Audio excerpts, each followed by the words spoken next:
seguimos conversando con distintos amigos, dirigentes, líderes latinoamericanos que están trabajando todos unidos, donde el Perú también está allí, camino al sexto Foro Liberal Latinoamericano. Somos ese movimiento de 5 reformistas fundado por Alberto Mansuetti y que viene influenciando de alguna manera una salida frente a las circunstancias de crisis del continente de América Latina, aunque es todo el continente de América realmente el que está en una crisis donde el péndulo se ha ido hacia la izquierda. Y hoy nos toca visitar Costa Rica, un lugar que se llama Cartago, ¿verdad? Ahí está un militante del partido Unión Liberal, 5 reformistas, que también es un partido inscrito en el Foro Liberal Clásico Latinoamericano. Y ahí está Miguel Jiménez, con quien vamos a tener un diálogo en los próximos minutos. ¿Cómo estás, Miguel? Bienvenido. Un saludo desde Lima, Perú. Gracias, Juan Alberto. Saludo cordial desde la provincia de Cartago, en Costa Rica, una provincia que pues, es conocida por ser, digamos, el centro religioso de Costa Rica. Aquí tenemos a la Virgen de los Ángeles, patrona de Costa Rica, y pues también yo abrazo la fe católica y pues me siento muy orgulloso de pertenecer a esta provincia tan insigne y símbolo de la fe católica en Costa Rica. Un día, conversando con Alberto Mansuetti, la tercera revelación de la Virgen en Fátima, me refiero, es una revelación política. Cuando ella habla consagrar Rusia porque se iba a venir el gran pecado que iba a invadir el mundo. Y cuando le preguntan a una de las pastorcitas, Lucia, ¿y cuál era ese pecado? Ella dijo, el comunismo. Ese es un mensaje político que la propia Virgen manda. Y fíjate, tú estás en un lugar donde se mantienen los valores religiosos. ¿Cómo así te vinculaste a este movimiento nuestro? Bien, yo soy pues muy asiduo a seguir a líderes del liberalismo en América Latina a través de sus redes sociales, y ahí encontré al profesor Alberto Mansuetti. Me interesó lo que él escribe en sus redes sociales, en sus artículos, en su web, y me decidí a llamarlo un día, a escribirle, conversamos, y ahí empezó una relación de amistad y además de colaboración con el Movimiento 5 Reformista Latinoamericano y con el Foro Latinoamericano de Liberalismo Clásico. A partir de ahí, pues hemos desarrollado acá en Costa Rica, sobre todo Johan Quesada, el doctor Perdomo y yo, dentro del partido, una línea más 5 reformista, sin que esto sea, y lo aclaro, ¿verdad? Que el partido ya haya, digamos, en su digamos, proyecto político, haya abrazado las 5 reformas, pero sí internamente ya nosotros tenemos una hoja de ruta, la cual fue aprobada por el Comité Ejecutivo y el cual estamos impulsando a partir de hace un mes, y donde hablamos como meta, como norte, el primer mundo. Y estamos hablando por ejemplo, en el año 2020, el índice de libertad económica habla de que Hong Kong, Singapur, Nueva Zelanda, por allá en Irlanda, son países muy desarrollados, y nosotros aspiramos a eso. En Costa Rica, yo creo que la gente está despertando y se está dando cuenta que lo que está fallando es el sistema de gobierno, o sea, es la receta, y los cocineros, por supuesto, que también fallan, pero el incentivo al gasto público siempre va a estar ahí, siempre y cuando el sistema de gobierno se mantenga con esa promesa básica de que el Estado puede ser solidario y que necesita cobrar altos impuestos para ejercer esa solidaridad. Ese paradigma es el que nosotros estamos empezando a votar con 5 reformas. Y básicamente lo que sabemos de las 5 reformas, que el Estado no funciona porque usurpa la propiedad privada, y el gobierno ilimitado nunca va a funcionar. Una de las 5 reformas es distanciarnos de los organismos internacionales, porque hay que poner una distancia prudencial al dominio de lo que se llama hoy nuevo orden mundial, que no es otra cosa que la globalización del comunismo del siglo XXI. Y Costa Rica es una oficina de ese nuevo orden mundial, porque ahí hay organismos distintos como la Corte Interamericana mal llamada de Derechos Humanos, que lo que hizo con la FARC, con nosotros, nos ordenó liberar e indemnizar a los asesinos terroristas de Sendero Luminoso y el MRTA y excarcelar a los militares que nos pacificaron. Con la FARC, mira lo que hicieron en Colombia y bueno, y tantas otras cosas más. ¿Cómo manejar esa circunstancia? Sí, Juan Alberto, sin duda alguna es un trabajo arduo que hay que hacer. En general, el reto de los 5 reformistas en el continente es educar. Si a la gente se le quita el velo de los ojos de que la intervención estatal en la vida privada atenta contra su dignidad humana y que estos entes supranacionales que imponen, y yo he conversado con los compañeros, sin duda alguna, el reto está en evangelizar a los ciudadanos para que ellos apoyen las 5 reformas y que le pierdan el miedo, porque la derecha 5 reformista tiene que hacer esa labor de educación, de acercamiento y de conexión emocional. Yo que trabajo, yo soy publicista y tengo un posgrado en neuromarketing y neuroventas, siempre hablamos de conexión emocional. Si el mensaje no conecta emocionalmente con la persona, pues va a ser rechazado. Y esa conexión emocional tiene que venir a partir de hacerle ver a la gente que su dignidad humana está siendo atentada, está siendo pisoteada, que la promesa de que los estados pueden ser solidarios o que los gobiernos supranacionales quieren el bien del ser humano, esos derechos positivos, esos falsos derechos humanos que son impuestos. Y la gente se va a ir dando cuenta de que eso va contra su progreso. El progreso de las personas está en los valores, en la familia. El progreso está en un estado limitado, está en tener orden, justicia y libertad en un país. El camino no tiene que ser necesariamente ni confesional en la política, ¿verdad? Derecha confesional o neopentecostales, ni en la izquierda militar. Y nosotros proponemos una alternativa totalmente diferente. Sí tenemos de nuestro lado toda la tradición que le dio desarrollo a Occidente, la tradición judeo-cristiana en el fusionismo de derecha o liberalismo clásico con conservadores. No tenemos, pero sí además tenemos una hoja de ruta, tenemos un proyecto. Generalmente los partidos confesionales o neopentecostales no tienen una hoja de ruta y terminan siendo estatistas de derecha y nosotros queremos hacer diferencia en eso también. Yo creo que la propuesta nuestra es fresca. Sí queremos salirnos de todos esos y quitar, digamos, romper los paradigmas de esos tratados que nos obligan o nos imponen leyes con derechos positivos para avanzar más bien al gobierno limitado, a la justicia, al orden y a la libertad. El gran socio de la izquierda es un mercantilismo. En cada país los mercantilistas son socios de la izquierda. Detrás de todo esto hay un interés económico, como detrás del movimiento LGTBI, que alguien lo financia porque tiene que vender hormonas a los chicos para que se hormonicen a perpetuidad, ¿no es cierto? Y ese es un negocio también, ¿no? ¿Tú lo ves de esa manera también? ¿Cómo lo observas? O sea, no es solo la izquierda. Para mí es la izquierda y un socio mercantilista. Son los grandes enemigos que nos están sometiendo en el mundo. Yo no sé cómo lo ves tú. Todo parte de, digamos, la acción humana parte de incentivos. Y el Estado es un incentivo a ganar dinero fácil. La burocracia de un país es incentivo a entrar a una zona de confort, ser un burócrata, ponerse ellos todo el día, irse a las 3 de la tarde y recibir un salario inclusive en medio de la pandemia sin trabajar. Y a nivel global es lo mismo, nada más que traspolado a un escenario gigantesco que es todos estos foros que lo que promueven es financiamiento para una agenda que en el fondo siempre es la centralización del poder.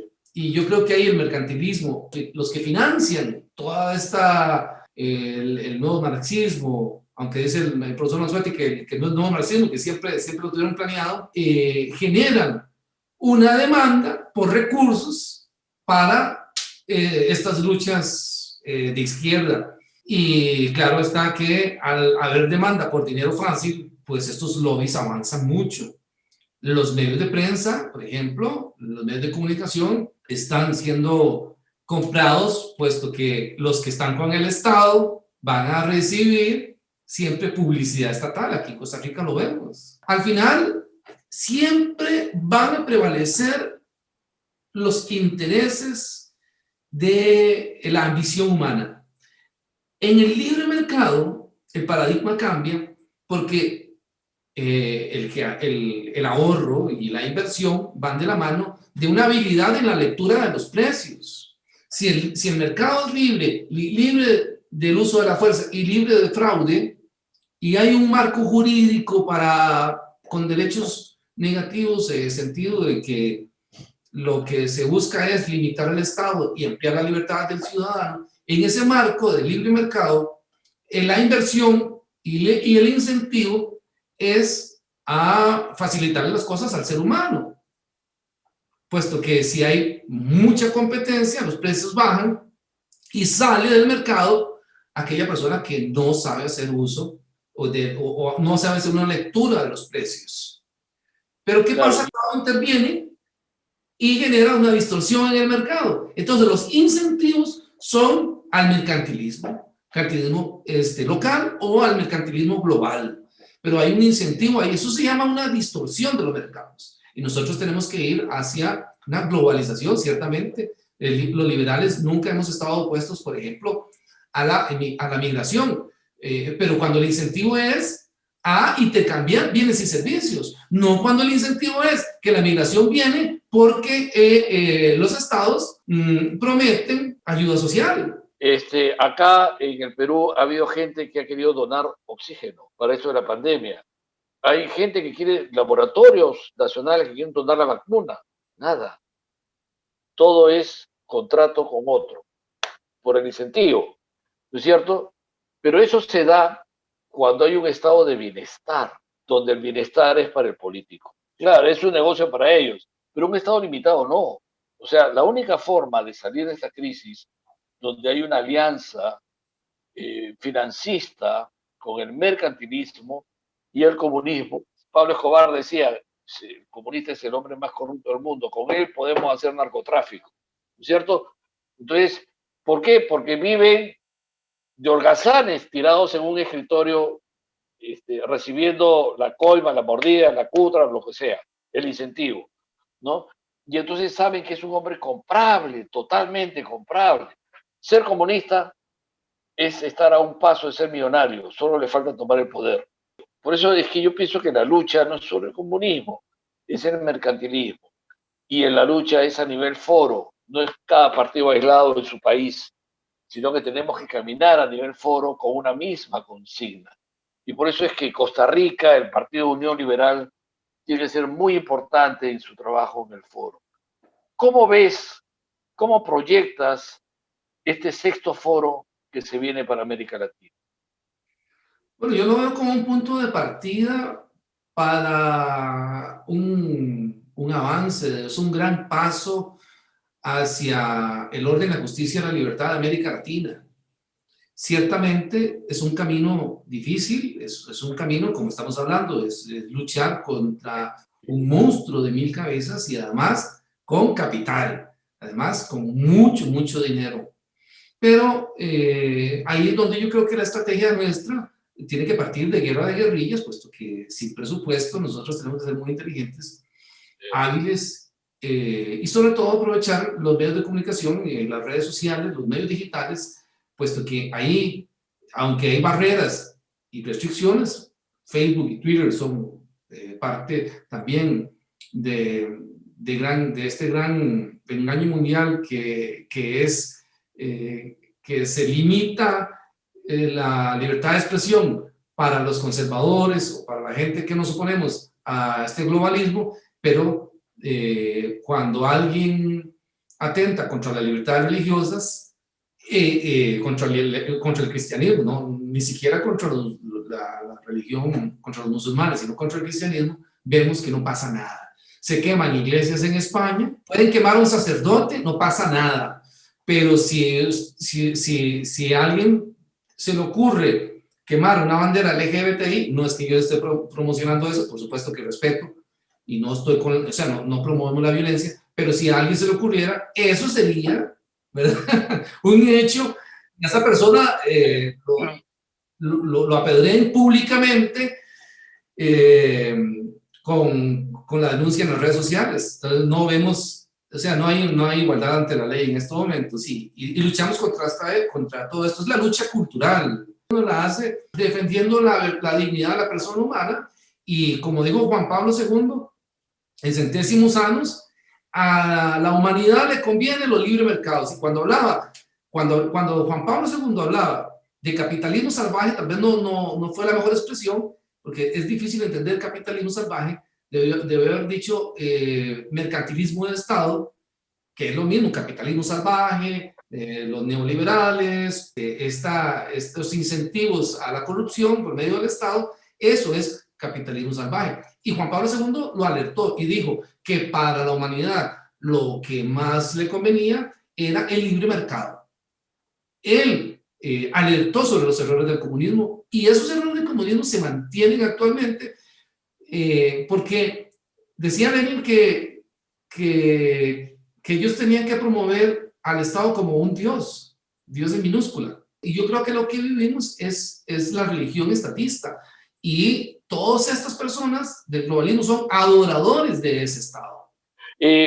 Miguel, estamos llegando al minuto final, los 2 minutos finales. Siempre cuando terminamos, nos gusta conocer un poco más a la persona. Cuéntanos, ¿quién es Miguel Jiménez de Cartago, Costa Rica? Sobre mí puedo decir que soy un costarricense que ama su país, ama Latinoamérica y cree en la libertad. Soy un hombre de 53 años, casado. Mi esposa se llama Paola Cholele, es médica general de profesión. Yo soy publicista y me dedico a impulsar también desde la comunicación, pero la comunicación creativa, las ideas de un mejor futuro y presente cercano para los países latinoamericanos. ¿Por qué?